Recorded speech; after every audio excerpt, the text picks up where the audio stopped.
Bonjour, alors aujourd'hui ce n'est pas Didier qui va présenter ce podcast, mais Daniel Adam.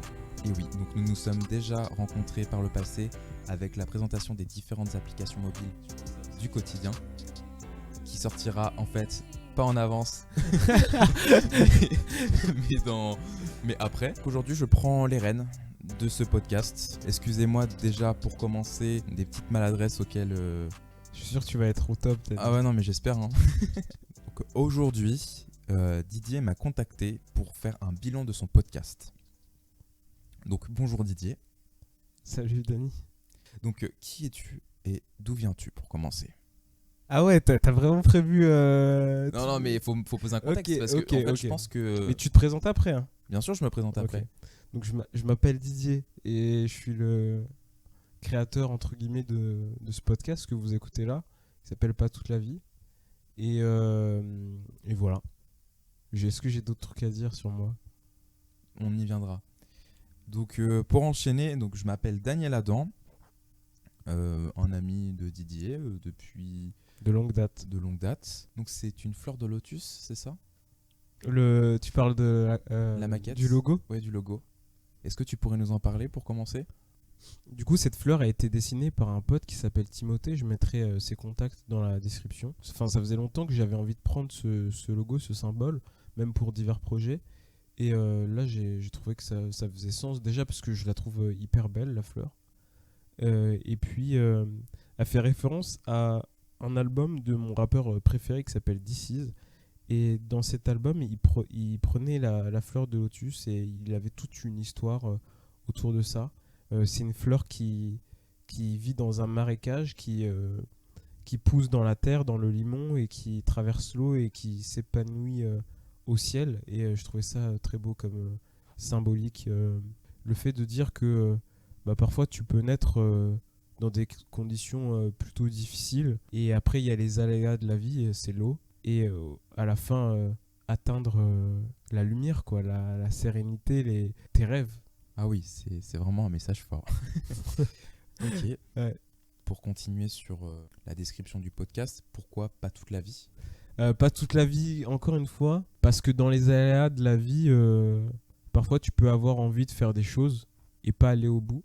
Et moi, c'est ce qui s'est beaucoup passé durant ma petite vie, petit homme de 22 ans que je suis. J'ai souvent voulu faire des choses et je suis jamais allé au bout. Et je sais pas, cette année, j'en ai eu marre en fait. Je me suis dit, Didier, il faut que tu fasses les choses dont tu as envie en fait. Ok, alors je vais te couper parce que ça fait écho à quelque chose d'assez intéressant. Lorsqu'on s'est rencontrés, donc il y a 3 ans et demi de ça, tu m'avais déjà fait part de tes envies de faire un podcast. D'ailleurs, c'était l'une des premières choses qu'on s'était dit. Je pense que ça peut être marrant de raconter comment on s'est rencontrés. Vas-y si Donc, tu veux. il y avait la toute première fois, donc on était dans un amphithéâtre. Et donc chacun devait donner Son projet professionnel. Son projet professionnel. J'ai pris la parole. Déjà, c'était assez stressant, je m'en rappelle. Il y avait plein de monde, tout le monde te regardait. On m'a écouté, j'ai fait ce que j'avais à faire. Et donc, à la toute fin donc, de cet amphithéâtre, t'es descendu me voir. Donc, à ce moment-là, on ne se connaissait pas du tout. Et tu m'as dit, intéressant. Point. Rien de plus. Et on s'est serré la main. On s'est jamais revu le reste de cette année. Je pense, j'ai un peu... Oui, non, mais tu m'as dit... Oui, Ouais, c'est cool ce que oui, ton voilà, projet mais et tout. tu m'as dit c'était cool, c'est intéressant, c'est fou, t'as un peu... Mais on n'a pas parlé beaucoup plus, Voilà, quoi. c'était un échange de 2 minutes. Un an après, je marchais en direction du tram, donc je vois ta tête de derrière et je me dis, je le connais ce garçon. Que je viens te voir, je fais un léger rappel donc, de ce fameux amphithéâtre dans lequel en fait on s'est serré la main. Et puis on s'est posé une question simple. Toi, comment tu t'appelles? On a appris à... Et après, on a discuté durant le trajet, quoi. C'est ça. Et justement, c'est à ce moment-là, tu m'as dit, moi, j'aimerais bien faire un podcast ou créer un produit, une start-up. J'ai envie de faire quelque chose de ma vie. Et moi, justement, mon problème, c'est que j'essaye de faire des choses et parfois, mon projet, je le laisse et voilà, je passe à autre chose. Et je trouve ça fabuleux parce que aujourd'hui, donc on est 3 ans plus tard et tu t'es lancé. Et je pense que c'est fou, mais il fallait le rappeler. ça me touche, Dani. Non, mais c'est...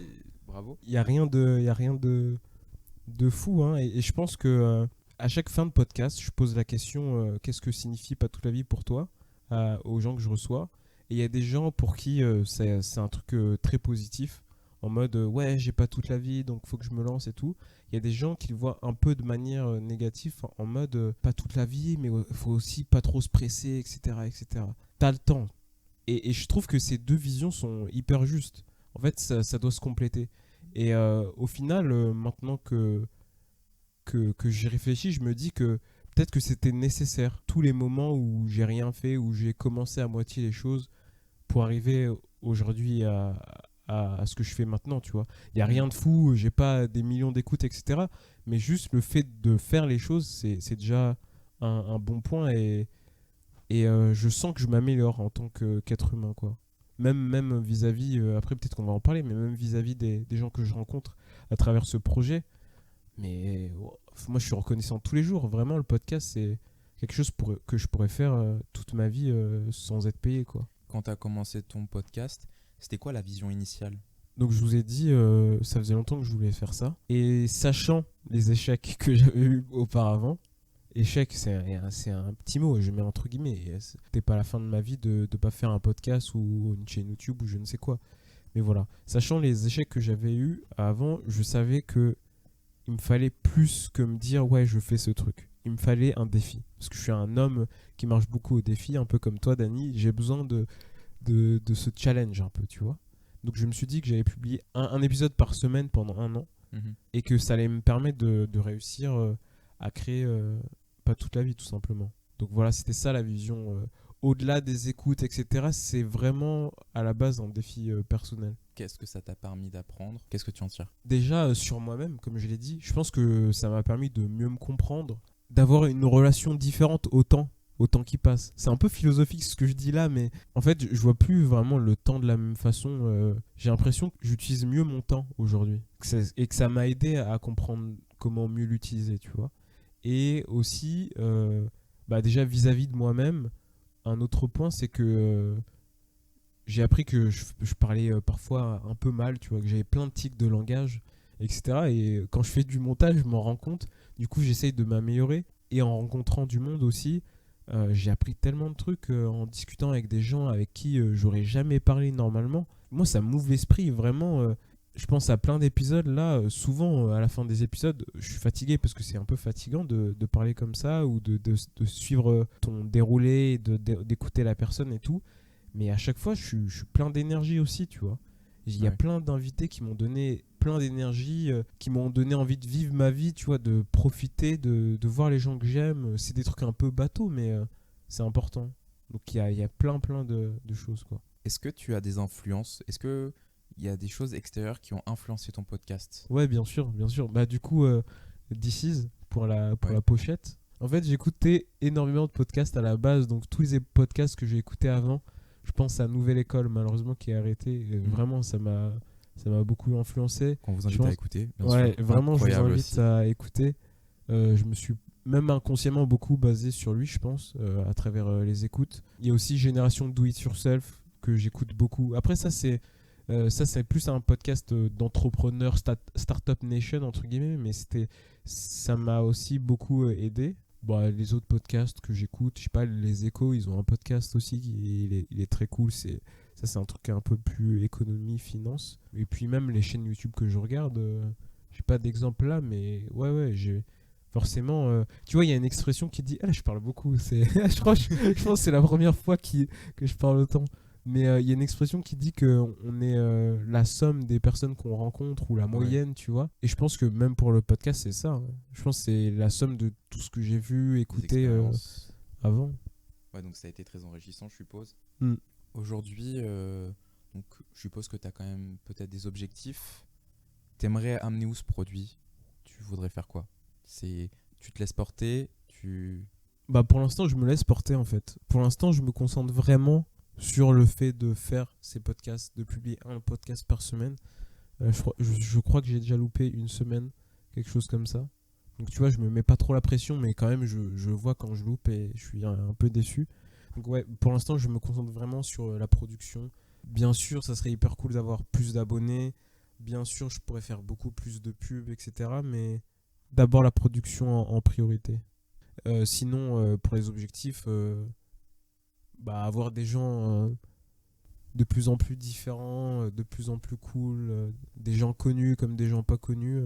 Ouais, c'est les objectifs. Les invités que tu as eu, comment tu fais pour rentrer en contact avec eux? Ok, bah, ça dépend. Soit je les connais, comme Mhm. toi par exemple. On a fait un épisode ensemble qui sortira bientôt ou qui est sorti, je sais pas. Donc soit je les connais ou soit je les contacte sur les réseaux sociaux. Donc ça peut être Twitter, en envoyant un message directement si j'ai repéré un profil. Par exemple, je sais pas, j'ai fait un épisode sur Opta, une entreprise qui fait de la statistique dans le sport, etc. Et je savais que je voulais faire un podcast sur eux, mais je connaissais personne de chez eux, tu vois. Donc j'ai fait des recherches Google. Ça fait un peu stalker, mais c'est le cas, quoi. J'ai fait des recherches Google, j'ai repéré la personne et tout. Et puis après, je lui ai envoyé un message sur Twitter et elle a accepté. Ou sinon, si je veux un thème, je fais aussi des recherches sur Instagram où je mets le hashtag du thème que je veux. Et après, je regarde dans les personnes qui ont publié le plus de photos dans ce thème-là et je contacte la personne tout simplement. D'accord. Donc tu vois, dans les choses que ça m'a apporté, le fait de contacter des personnes auxquelles tu n'as jamais parlé, ça, je l'aurais pas forcément fait avant, tu vois. Maintenant, je suis... Même si ça fait toujours peur, tu vois, tu as toujours peur que la personne ne réponde pas à ton message. Après, tu relativises un peu, tu te dis, bon, c'est pas grave, il y en aura d'autres, tu vois. Mais c'est quelque chose que j'ai appris et que je pratique mieux, quoi. Tu t'es pris beaucoup de refus? Ouais, je me suis pris des refus, ouais, bien sûr. Combien? Je sais pas, j'ai pas compté. Ok. J'ai pas compté, mais je m'en suis pris, ouais. Ok. Je pense. Oui, qu'est-ce qu'il y a? Ouais, je m'en suis pris. Et pour l'anecdote marrante, en général, quand je m'en prends, je follow la personne sur Instagram. Et je continue à voir ces trucs, tu vois. C'est pas juste pour me dire, ok, elle m'a refusé, mais c'est pas grave, faut que tu continues, tu vois. Je sais pas si. Non, ouais, je vois l'idée. Et je vais faire une petite transition, mais aujourd'hui, si tu devais choisir un podcast parmi tous tes podcasts. Wow. Ah non, c'est horrible. Mais... Non, mais peut-être potentiellement, il y en a un qui t'a marqué plus que les autres. Ah, c'est dur, franchement, je peux pas te dire le podcast. D'accord. Parce qu'en fait, tu vois, il y a plein de choses. Des fois, je fais des podcasts avec des amis et qui sont des souvenirs. Je peux pas les effacer, tu vois. Et des fois, c'est vraiment des sujets qui me tiennent à cœur. L'un des derniers là qui est sorti, c'était sur la sclérose en plaques. C'est la maladie de ma mamie. Donc vraiment, ça me tenait à cœur de le faire. Je pense aussi à un podcast sur l'endométriose. Je pense à, je sais pas, Logographie par exemple. C'est un site où je vais souvent. Quand je fais un podcast, en général, c'est que j'ai un lien plus ou moins affectif. Désolé. Non, mais c'est bien. On a fait un peu le tour de la question autour du podcast. Mais je pense que ici, nos auditeurs aimeraient apprendre à te connaître. Donc, dis-nous un peu. Mais pas des trucs trop privés. Ah non, bien sûr que non. Tu me connais. J'ai peur. Non, mais Ouais. que fais-tu dans la vie, Didier? Ok, bah je fais de l'informatique. Je suis en école d'informatique sur Paris. Je suis un peu un geek. Qu'est-ce qui t'a amené à faire de l'informatique? Que j'ai toujours aimé ça, j'ai toujours été fasciné par ça, le fait de pouvoir créer des choses en restant derrière ton ordi. Je trouve ça hyper cool. Il y a un côté un peu architecte, maçon que j'aime beaucoup en fait. Enfin, je suis pas le geek qui fera les applications les plus optimisées ou mettre des formules mathématiques partout, etc. etc. Mais moi, le fait de créer, je trouve ça incroyable. Ou d'essayer en tout cas. Tu as des activités extrascolaires, est-ce que tu en as eu? Tu penses que ces activités-là, si tu en as eu, je sais que tu en as eu, c'est pour ça que je te pose cette question, ont créé des influences chez toi ou... J'ai fait du théâtre classique et du théâtre d'impro. Sinon, je pense que c'est la seule vraie activité. J'ai fait un peu de foot quand j'étais petit, mais ça n'a pas vraiment d'incidence. Donc le théâtre, oui, dans la façon de parler, de peut-être gérer le stress un petit peu. Ouais, je pense que ça m'a un petit peu aidé, même dans la vie de tous les jours. En réalité, le théâtre, c'est toujours top d'en faire. Je vous conseille de faire du théâtre. Je sais que ça a été un gros sujet, la lecture, les livres, entre nous. Est-ce que tu as des références? Tu peux m'en parler? Ouais, l'un de mes premiers épisodes, c'est avec une fille qui s'appelle Julie, qui a lu un livre par semaine pendant 1 an. Coucou Julie, si tu passes par là. Et je crois qu'il y avait des livres qu'elle citait que j'ai beaucoup aimés. Par exemple 1984 de George Orwell, ça c'est un de mes classiques, notamment parce que ça m'a toujours aidé pour faire des dissertations à l'école. Toujours je ressortais ce livre et ça marchait à chaque fois. Ça marchait à tous les coups, donc c'était top. Au bout de la 10e dissertation, ta prof il aime bien ce livre. C'est peut-être le seul qu'il a lu, mais il a... C'est sur une année sur l'autre aussi, ça marche bien. Sinon, Racine d'Alex Haley, c'est un livre sur l'esclavage. Ça suit un personnage et sa famille durant l'esclavage. Et il se trouve que la famille en question, c'est la famille de l'auteur. On se rend compte à la fin, désolé de vous spoiler. Mais ça, c'est un livre qui m'a vraiment marqué. J'avais la larme à l'œil en lisant à plusieurs reprises. Non, est-ce que j'ai d'autres livres comme ça? C'est un peu dur, mais là, je pense que c'est mes 2 livres un peu phares, quoi. D'accord. Et toi, Dany, t'as des livres ou pas? Ah bah là, c'est moi déjà qui pose les questions pour commencer. Je pense notamment à La semaine de 4 heures de Tim Ferriss. Pour l'anecdote, c'est toi qui me l'as fait découvrir. Là, comme ça, j'ai pas de titres qui me viennent à l'esprit, mais de toute manière, on parle pas de moi. D'accord. Il me semble que tu ne lis pas forcément les livres, tu les écoutes. Ouais, j'écoute pas mal les livres aussi en audio. Oui. Notamment parce que, du coup, comme je vous l'ai dit, j'aime bien les podcasts audio. Et que c'est simple quand tu fais du vélo ou quand tu marches pour aller faire les courses ou à l'école, d'écouter quelque chose. Et les livres audio, c'est vraiment pratique sur YouTube en général.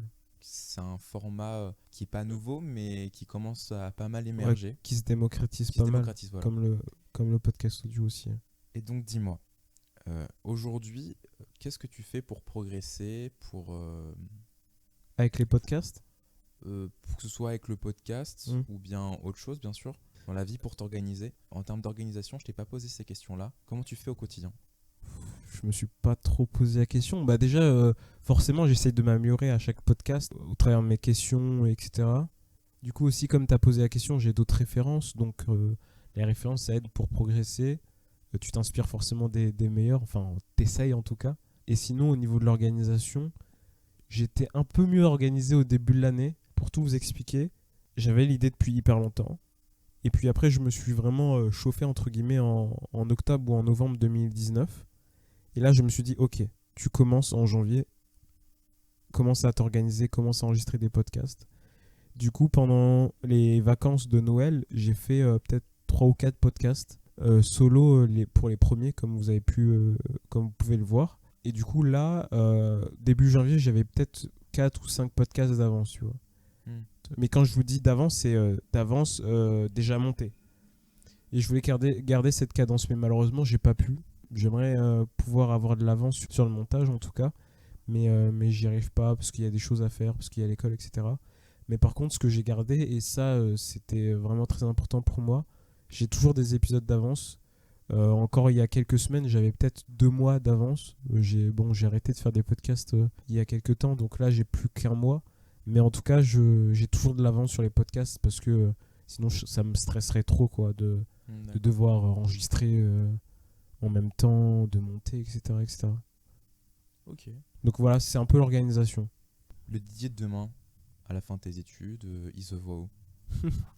Le Didier de demain, je sais pas, il se voit en train de créer des choses, hein, de façon générale, hein, que ce soit en podcast ou de façon plus professionnelle avec une entreprise ou quelque chose comme ça, mais ouais, créer des choses.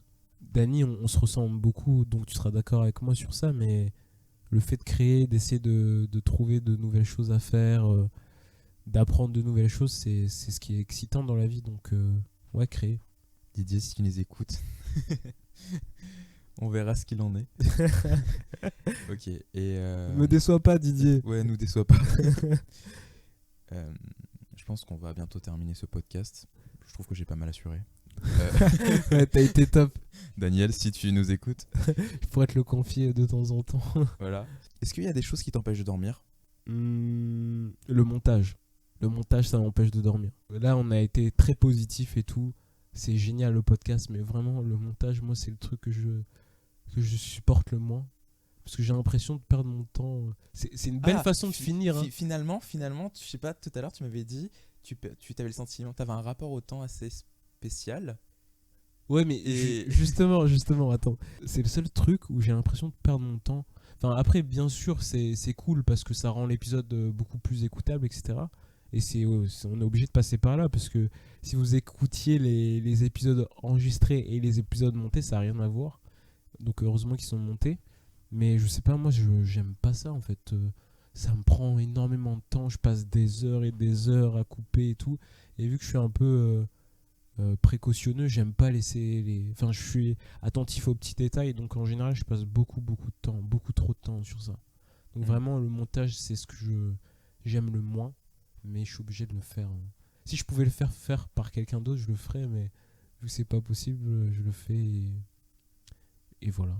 Donc ouais, le montage, ça m'empêche de dormir. J'aime pas ça. Maintenant, 5 mots, tu connais la règle? Ouais, c'est mon jeu. Oui. Lundi. Lundi, tristesse, début de semaine. Ah. Mais épisode de Pas toute la vie un jour avant. Donc ça veut dire que j'ai travaillé. Je sais pas si j'ai bien travaillé, je sais pas si l'épisode est cool, mais j'ai travaillé. Brique.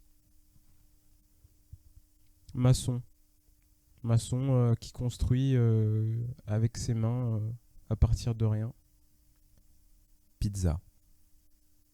Ça te dit qu'on mange une pizza, Dani? Ah, je commence à avoir la dalle. Ok.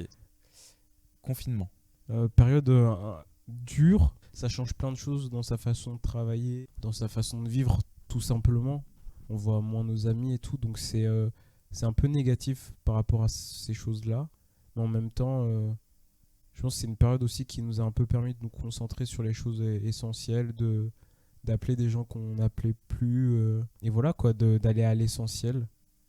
Donc voilà, confinement, j'espère qu'on le revivra pas quand même. Et en un mot, pas toute la vie. Pas toute la vie. J'ai pas toute la vie pour faire les choses que j'aime, donc autant commencer dans 5 minutes. Merci Dani. Merci à toi. C'était hyper cool. Ouais, de même, enfin, j'ai bien aimé. Ouais. T'as été top. L'exercice est intéressant. On fera pour le bilan des 1 an. C'est ça, ok, on fait ça. On fait ça. Salut. Cet album aurait pu s'appeler Nénuphar ou Lotus. Parce que c'est l'histoire de quelqu'un qui naît dans la merde, qui subit les aléas de la vie et qui malgré tout tente d'atteindre la sérénité. Un lotus dans un marécage. Cette fleur qui pousse dans le limon, traverse l'eau et s'épanouit au ciel. Sur ce disque, fallait que je dise tout, sans censure, que je prenne le risque ultime. J'ai travaillé comme un acharné, de bus de nuit en bus de nuit, de bouffe de merde en bouffe de merde, de chanson de merde en chanson de merde, pour en trouver une, après des nuits de travail et des lignes de texte. Oh yes, j'en tiens une, je crois. Il t'en faut encore un sacré petit paquet, mon vieux. C'est translucide, te rate pas, gros. Putain, j'ai cherché l'âme de ce disque jusqu'à en devenir fou. Tellement que je me levais parfois la nuit pour aller courir dans la ville. Détruire, refaire, redétruire, chercher. Deleuze a dit, créer c'est résister. Comme le sculpteur qui crée en résistant contre la pierre. Mon disque c'est sculpté en résistant contre la première idée, la facilité, la peur, la honte, les codes. Mon disque c'est un risque d'aimer, une odyssée. Translucide, c'est la rébellion d'un cœur.